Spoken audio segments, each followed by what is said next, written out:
Tonight, we're gonna make amendments, we're gonna make suggestions to. We're actually we're gonna vote on this, but we'll take a final vote on every one of these with those changes that we've made. Now, we're going to post that on the town's website before we come back and vote on it. I don't think we can do, we have the final vote. Draft. It's draft. Yes, we can. Okay. And we just, if you're gonna do that, we'll, the way we had this on the website, we could, anything that they change, Madam Clerk, will you be able to highlight that? I only have PDFs. We only have PDFs, yeah, because we didn't want this to be a document. I want to see what the final document is. This is what, just so people are clear, this is the same agreement that's been forwarded to us for 3 months now. It hasn't changed. We've had the public hearing on it. Now we're making a decision on it. Up or down, any changes that we want. Can I make a suggestion? Because the document is so voluminous, as you indicated, it has a lot of language issues. If you focus on, I think, on the issues, the big issues, and I think you've been talking about them every meeting, right? Pursuant to the ground mounted solar ordinance, the big issue is that in order to qualify in the overlay district, the developer has to do a couple things. They have to propose to you what additional development contributions they'll give above the state's minimum. What's required Payment under the tax. Office of Energy Resources. To qualify to come here, they have to make that offer. That's in your ordinance. You can't come here for a large scale and not make additional offers to you. So that's been a discussion that's been going back and forth, and I understand taking two forms. One is this one-time payment up front, and two, an additional amount per megawatt or kilowatt. However you want to add it up. Megawatt. Well, It's $5 $2 a kilowatt, $2 a megawatt, depends on how you want to add it. And then the other issue was decommissioning. And then the final issue that this council talked about was separating the tangible tax value from the real estate tax assessed value.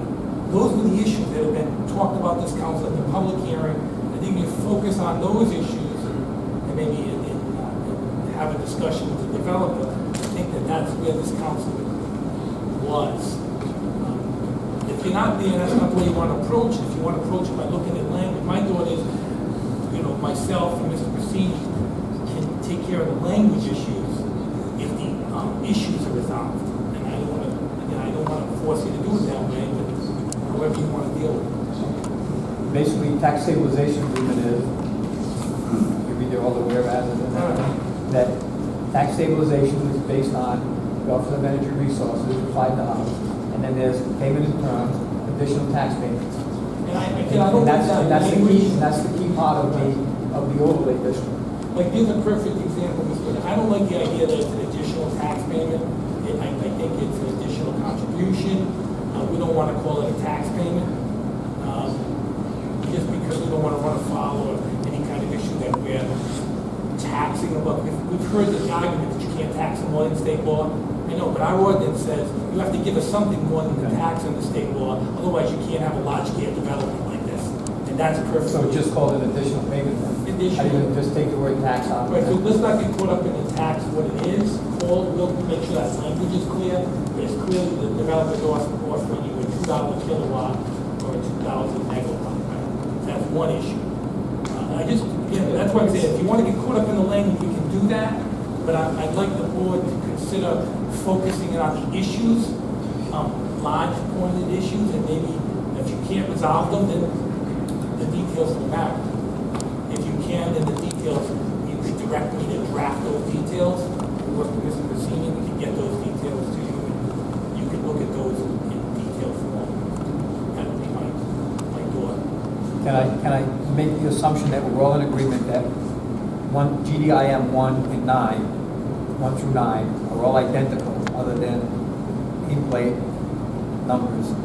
We can all agree to that, so we don't have to review all 9 of them. We can deal with number 1, and those changes will flow through all of them. I do. we can all agree with that? I do. Yes. That sets the ground, not going through this 9 times.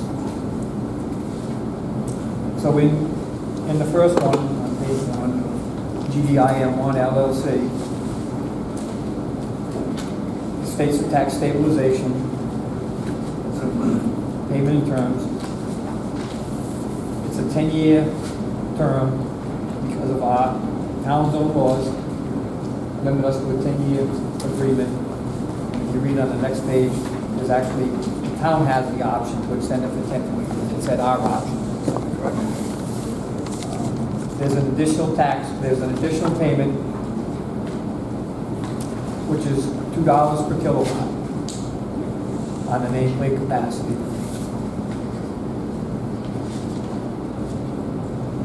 The nameplate capacity can differ from what was proposed based on what National Grid rates it at, but we're going with the number that they gave us because the language allows it to change. But we're being told that that number will not change.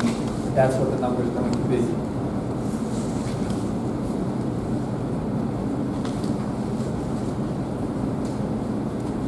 If I may, Mr. President, each one of the green development, mine limited liabilities, I've gone through and I've actually verified, not that I needed verifying, but the approximate megawatts is on each one, and they're all pretty much different from the original that we had discussion previously, where the megawatts added up to like 44 megawatts. On the maps. Yeah, on the But we've maps. gotten new maps since then. I did, yeah, but unfortunately, these new maps, I just put on a second pair of glasses, I can't get any detail out of this.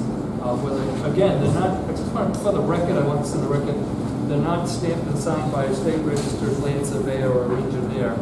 It is coming out of Green. So we're being asked to take this on accuracy, and no one's putting their name to it. There's a registered land surveyor. So that's on record, I wanted to say. Solicitor, they need to be? Is that a requirement that they? They will for planning, but we're It making. will be for preliminary plan at the planning board level, which is stage 2.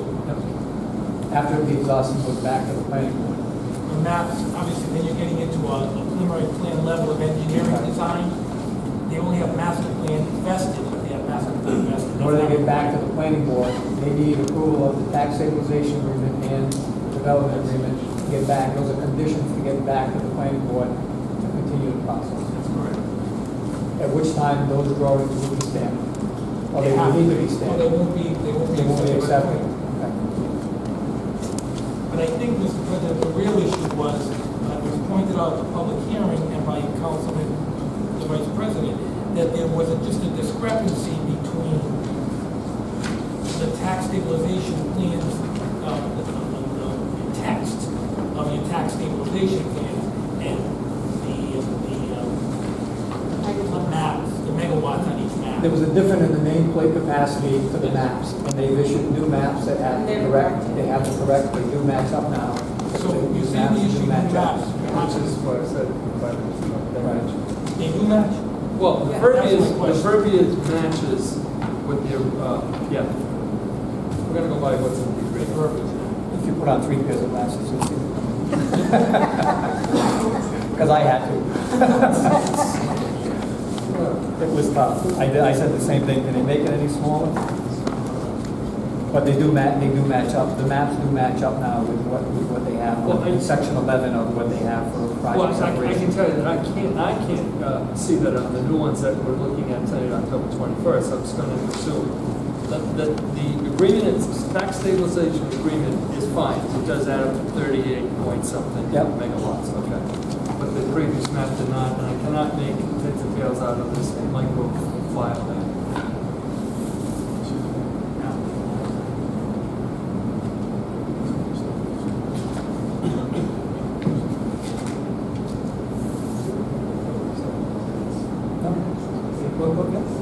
Mr. President, it's repetitive throughout 1 through 9 of the limited liabilities.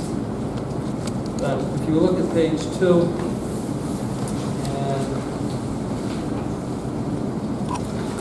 payments and terms, number 2, 2.1 tax payments. Basically, I want to ask the question to the legal or the manager of this project. Do you have a written understanding or agreement with ISO New England or National Grid to purchase the utilities should this come to manufacturing? Does somebody from Green want to come to the podium? Anybody? Just state your name. We don't need you. Good evening, Mr. President, ladies and gentlemen of the council. My name is Stephen Brusini. I represent GDIM 1 through 9, the developer for this project. The reference there is just to the definition of what the completed operations date is, which is essentially when National Grid and ISO New England have agreed that power from this project can flow into the grid. That's the only reference. They have agreed with you that if you manufacture a renewable energy, they will accept it. That's basically when the project is commissioned. That's the completed operations date. That's when National Grid and ISO New England say that you can put your power into the grid. And that's all that's referencing. It's just a reference to the effective date. Attorney Brusini, help me understand this. Is this something that was verbal or is this in writing? Have you have a commitment that they will accept or be able to? There is no pre-agreement. When the project is built, then it's tested by representatives of National Grid, and when it's approved,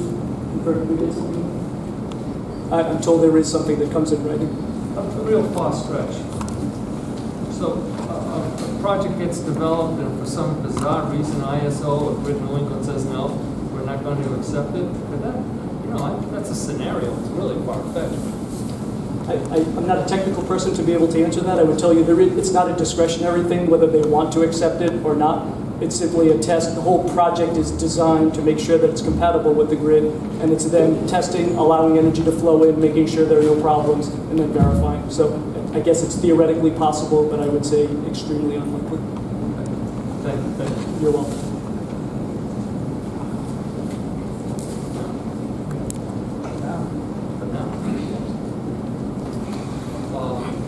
I have a question. We had discussed that some of this is in litigation as far as changing the classification, or can it be changed? Is that correct? The tax assessed value is in litigation. Did we? Not with us. Not with us, but if the state should change something, would this change to the state reconsidering? I guess I'm asking. I don't think the state, what you can be sure of is that the state and the Department of Energy Resources has established a $5 a megawatt. I don't think that's going to change. That's Okay. And if they were, even though the state law said they will reconsider that in 2 years, we have emails which I have received from the Office of Energy Resources that indicated that under no circumstances, even if they were going to review this and ever change that number, even if they were going to increase it, they would always say any project that came in could not take advantage of a higher number, because a project gets approved and financed on a number, the state's not going to let them change those because it would disrupt the financing of it. So that's not going to change that. The issues that are going to change that are up there for here is that's got to do with tangible taxation of the solar system. But as far as the underlying real estate valuation, there's a couple issues we talked about. One is that it already has the DEM approval of open space or farmland designation. That's a very low assessment, and if it stays in that assessment, that's not going to change if they continue to have that certificate. To the extent that they no longer have that certificate, then they default back to their whatever their assessed value is, and the classification assessed value. This is again a town level, and now it's the question of what impact that has. The best example I can give you is, I'm going to make up numbers because I don't know what the numbers are. I'm not the tax assessor. Right. But assessed value for a piece of farmland might be $500 an acre. But if it was a residential acreage land, it might be $10,000 an acre or $100,000 an acre. And then you would multiply your tax rate of 15 or 18. That's what we're talking about. Right. That's the issue that's been. So the state law does not address real estate assessed value. And that's what Richmond is litigating and other towns are litigating is the idea that they have a right to change To change it. the underlying Reclassify. classification, the assessed value change. It's a tax assessment function, it's not a tax rate function. So I guess I'm just Changing the looking zoning. that depending on how that case turns out, would it apply to this? That we could make those changes? The applicant is proposing, at least in here, unless you vote otherwise, to say that you can't change the assessed value of the underlying real estate. So you have to decide if you're going to keep that, language in or out. Well, you can't change the classification. Whatever you want to say, Well, that's what it classification, says. That's how I I'm reading it. I'm understand. reading it right But- over here. but we don't want to fight this. We don't want to fight turning a phrase. It's either you want to have this agreement deal with the real estate, or you're not. Okay. That's my advice. So you either say, this is only dealing with tax stabilization and/or additional incentives as it relates to the tangible taxes of the project. That's really what the state law of this is all about. Putting that in there, understand that you are settling that issue.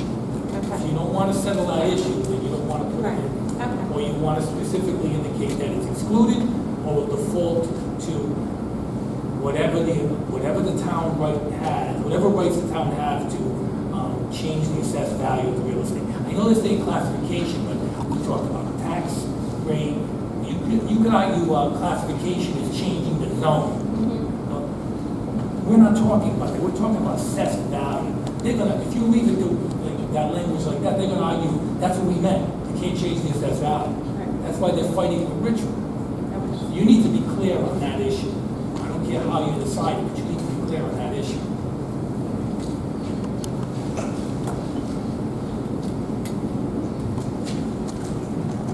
Any other comments?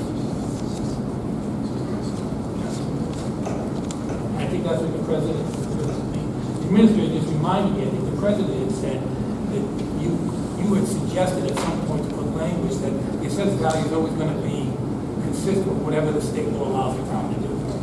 And that's something the applicant doesn't want. So that's a negotiation point. That's a point that needs to be resolved between you and the applicant. That was your position, I think, at the last meeting, Mr. President. Because the state could come back and say, no, they could clarify and say, no, you can't change it. It is what it is. That's what we're allowing you to build the whole bit. That's what the thought process is. To the extent that it assists, the reason the language is in there isn't because there's an opposition to the fact that the state law may change. The issue is that there's an extra $2,000 per megawatt being offered. And so the concern of the developer is, well, we wouldn't give the extra $2,000 if we knew that the underlying real estate value could increase because there's a renewable project sitting on it. So obviously it's the council's prerogative, but a suggestion that I have might be this. If the town wants to have the flexibility in that language, to the extent that the state law changes, allows it to change retroactively and impact this to be able to charge more overall tax based on the fact that there's a renewable system there, the developer wouldn't be opposed to it as long as there is an equitable adjustment. So there's no double dipping. In other words, to the extent for every extra dollar you get because the state law changed, then it would come off the extra $2,000 the developer was giving you. Otherwise, it would be a double dip. As long as it's an equitable adjustment, developer is fine with that. David, you got that right? I do. All right. If that's what the council Well, wants. I just, I understand what he's. But by them being in the overlay district, that includes an additional payment. Again, you're raising a very good point, Mr. President.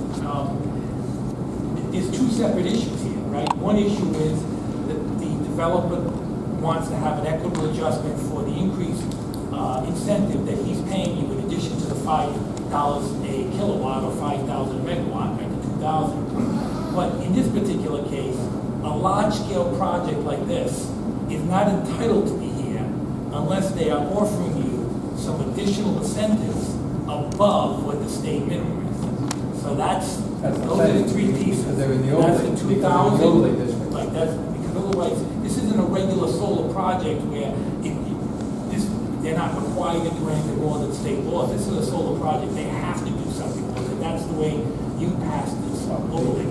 I inherited it. So the three pieces are, your overlay district requires additional incentives. They're offering $2,000 additional incentives, and then the state law does not address the underlying assessed value or classification, whatever you want to call it. The fact that that may potentially change and go higher, they're looking for an offset. So that the council feels comfortable with that, those three things work together, those three pieces. If I could just add, I agree with the solicitor. The only thing I would add is your solar overlay ordinance talks about the amount of the tax or the overall economic benefit provided to the town. There is a one-time payment of almost $200,000 being made to this as well. And I think in reference to what the state minimum is could only be at the time you're approving this, not what it might be 2 or 3 or 4 years from now. It's what it is today.